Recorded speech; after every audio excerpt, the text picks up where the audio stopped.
a reforma trabalhista para saber se foi um retrocesso ou não. E para isso eu convido os microfones da Jovem Pan para esse debate o advogado e especialista em relações do trabalho, Eduardo Pastore. Recebemos também o economista e pesquisador da FGV, INBRE, o Daniel Duque, e também o ex-ministro do Trabalho, da gestão Temer e atual secretário do Trabalho do Rio Grande do Sul, Ronaldo Nogueira. Cumprimentando o ministro Ronaldo Nogueira, eu estendo aí o meu boa tarde a todos os outros participantes deste debate.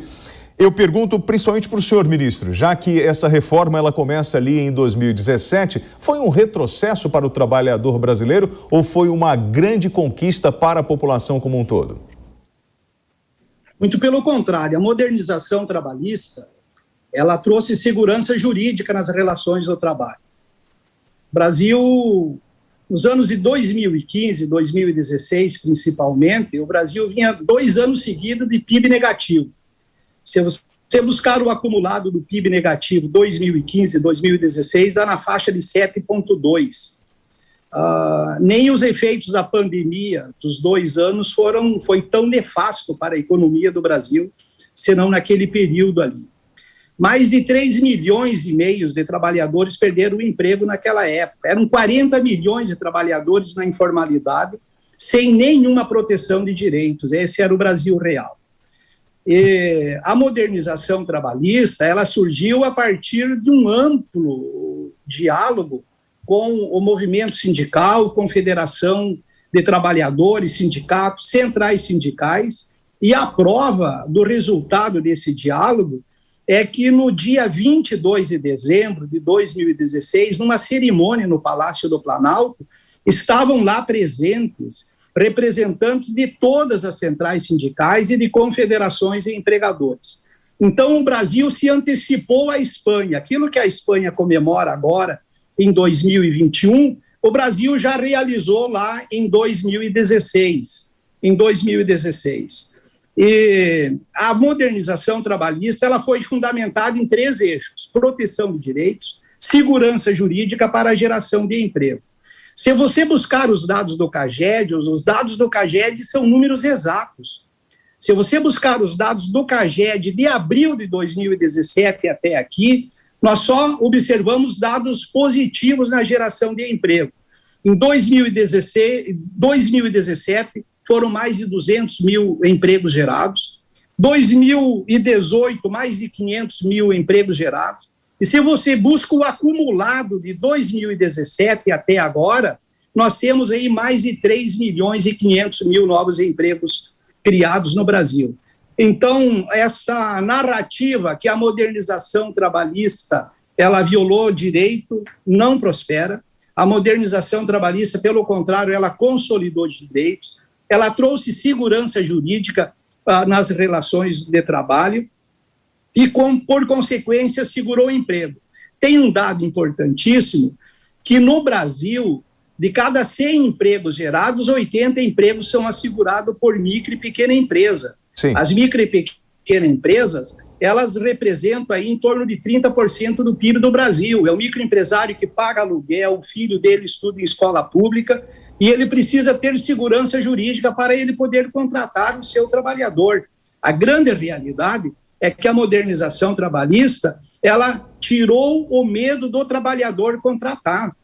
Não existe emprego sem empresa. Nós precisamos dar mecanismo que dê segurança para a fidelidade dos contratos, e isso a modernização trabalhista ela trouxe. E aí, ministro, aproveitando toda a sua fala sobre esses números, eu gostaria de trazer o economista e pesquisador da FGV INBRE, o Daniel Duque. Daniel, me diga uma coisa, o histórico mostra essa evolução positiva, essa conquista, tanto na geração de empregos como na melhora da vida do brasileiro, e o maior entrave nosso é a pandemia, isso que impediu, que travou essa ascensão? O fato é que o mercado de trabalho ele começou a se recuperar ali em meados de 2017, né, sendo mais robustez ali entre 2018 e 2019, né? Aí, claro, em 2020 a gente teve a pandemia e aí sim o desemprego aumentou bastante, houve uma perda de empregos bastante forte. Mas tudo isso a gente está falando, né, de choques muito compartilhados, né, entre empresas, entre trabalhadores. seja positivo ou negativo, né? É muito difícil saber atribuir o que vem, né, de uma recuperação cíclica da economia, né? Por exemplo, ali 2017, 2019, a gente estava realmente numa recuperação econômica que é natural depois, né, de uma grande queda. E o que depende também uma questão de reforma, né?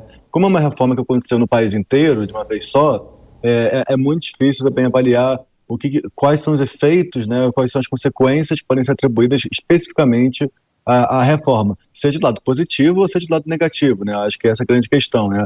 Tem que tomar muito cuidado para falar o que é ou não algo que vem de uma política pública específica sem você ter um grupo de comparação.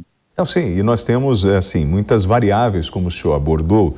Agora, fato é, a relação de trabalho, ela é sempre muito discutida na nossa sociedade. E para isso, eu gostaria de falar com um advogado especialista em relação do trabalho, o Eduardo Pastor. Eduardo, você que está à frente ali no dia a dia, essa relação do trabalho, ela melhorou ou piorou? Ela trouxe uma igualdade nas forças entre o empregador e o empregado? Bom, William, com relação especificamente à reforma trabalhista, ela melhorou. Agora, melhorou e melhorou bastante. E a sua pergunta é muito importante, e principalmente a observação do ex-presidente Lula também é importante, pelo seguinte motivo. O Lula, quando ele disse que ele quer revogar a reforma trabalhista, com certeza ele não leu a lei. Ele não leu essa lei. Porque se você for ver o que está escrito lá na reforma trabalhista, por exemplo, lá tem um capítulo que fala sobre teletrabalho, que não tem nada a ver com geração de emprego. Tem outro capítulo que fala sobre dano extrapatrimonial, que não tem nada a ver com geração de emprego. E tem outro capítulo que fala de banco de horas, tem outro que fala sobre contribuição sindical. Esses itens não tem nada a ver diretamente com a relação de emprego. Tem a ver o quê? Com a segurança jurídica, como muito bem colocou o ministro Ronaldo aqui. E segurança jurídica nas relações de trabalho, por consequência, o ambiente mais amistoso de legislação trabalhista traz investimentos e a expectativa é que se tragam os empregos. Mas eu estou dizendo isso aqui, William, por quê? Porque lei sozinha não tem capacidade de gerar empregos, nem de destruir empregos. Então, essa falácia, esse histerismo de que, olha, vamos revogar a reforma trabalhista porque ela não gerou os empregos que ela prometeu gerar, a reforma trabalhista ela não veio com a promessa de gerar empregos, ela veio com a promessa de trazer segurança jurídica, o ambiente mais amistoso, racionalizar o processo do trabalho, tornar as relações de trabalho um pouco menos conflituosas, e tudo isso ela conseguiu. Foi um grande passo, foi um grande avanço para o Brasil. Realmente, em termos qualitativos, a reforma trabalhista ela melhorou muito o ambiente das relações de trabalho. Eu cito como somente o último exemplo aqui, William, essa possibilidade do acordo extrajudicial, você fazer um acordo na Justiça do Trabalho sem você procurar necessariamente uma ação. Você pode fazer isso de uma forma amistosa dentro da Justiça. Isso é um ganho enorme para o capital, para o trabalhador, porque não fica preso numa ação trabalhista que dura 7 anos para resolver seus problemas. Então, William, para resumir aqui, a reforma trabalhista, penso eu, ela deu um grande salto qualitativo no que se refere ao ambiente das relações de trabalho, melhorou muito esse contexto nosso aqui, e como muito bem colocou o Daniel, a geração de empregos, única e exclusivamente atrelado à reforma trabalhista, é difícil de você apontar esta causa, da mesma maneira que é difícil você apontar, como o Lula disse, que vamos revogar a reforma trabalhista porque ela precarizou, por exemplo, as relações de trabalho. Seria interessante perguntar para o Lula qual é a precarização? Aonde que essa reforma trabalhista precarizou as relações de trabalho? Não tem nada de precarização aqui. Qual que é o problema dela? Então, veja, eu sinto aqui, William, para terminar aqui de vez, que é muito mais um discurso político, de uma retórica política nefasta, sem análise técnica da lei. Até porque eu tenho certeza que o Lula não leu essa lei, para entender, para realmente calibrar aquilo que ele vem dizendo, porque o que ele fala não tem absolutamente nada a ver com a reforma trabalhista, principalmente no que tange a precarização das relações de trabalho. Não foi isso que ela fez, muito pelo contrário, ela trouxe saúde para as relações de trabalho, ambiente mais saudável e amistoso. Olha, eu vou até aproveitar, antes de passar a palavra para a Bruna, nosso tempo não é muito grande, mas eu gostaria de fazer mais uma rodada com os senhores. Mas antes, Bruna, eu queria provocar o ministro, porque nós estamos no ano de eleição. Ouvimos Ciro chamando Moro para um debate sobre economia. Agora vem Lula e fala em revogar a legislação trabalhista. E o senhor, como ministro, que atuou justamente numa reforma dessa, como o senhor vê esse monte de ataques? Isso é tudo politicagem mesmo, como nós acabamos de ouvir?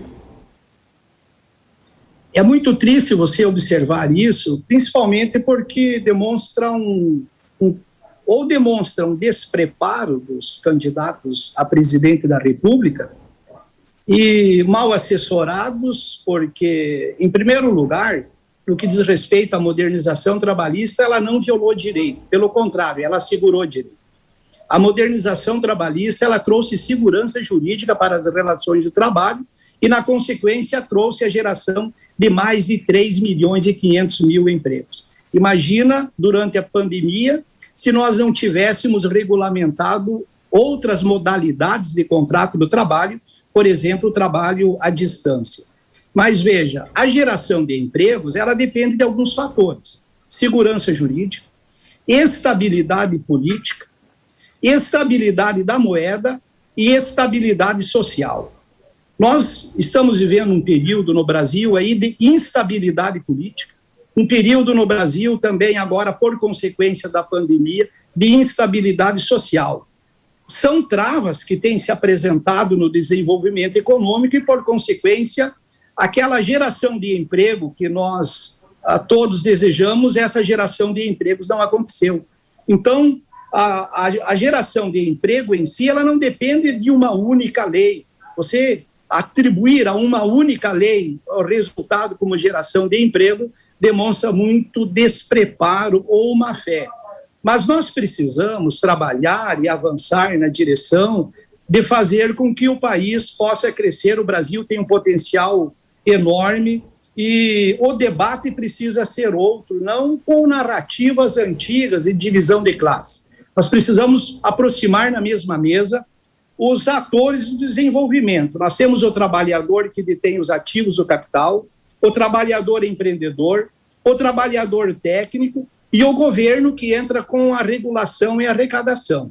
Sem capital não tem empreendimento, sem empreendimento não tem emprego, sem emprego não tem salário, sem salário não tem consumo, sem consumo não tem arrecadação. Não existe outra saída, a mesa tem que ser redonda, todos precisam sentar na mesma mesa e com responsabilidade construir o futuro desse país. Perfeito. Esse tipo de narrativa, de ataque, a revogar, nós não temos que revogar, nós precisamos aprimorar as leis. Não existe obra humana perfeita. A lei ela precisa ser aprimorada e não revogada. O senhor falou sobre essa divisão de classes. Vou passar para Bruna Torlai, que já acompanhou a explicação dos senhores. Bruna, 1 minuto e meio para você. Não, eu gostaria de justamente perguntar aos senhores como os senhores avaliam o resultado dos trabalhos feitos pelo GAET, né, o Grupo de Altos Estudos do Trabalho.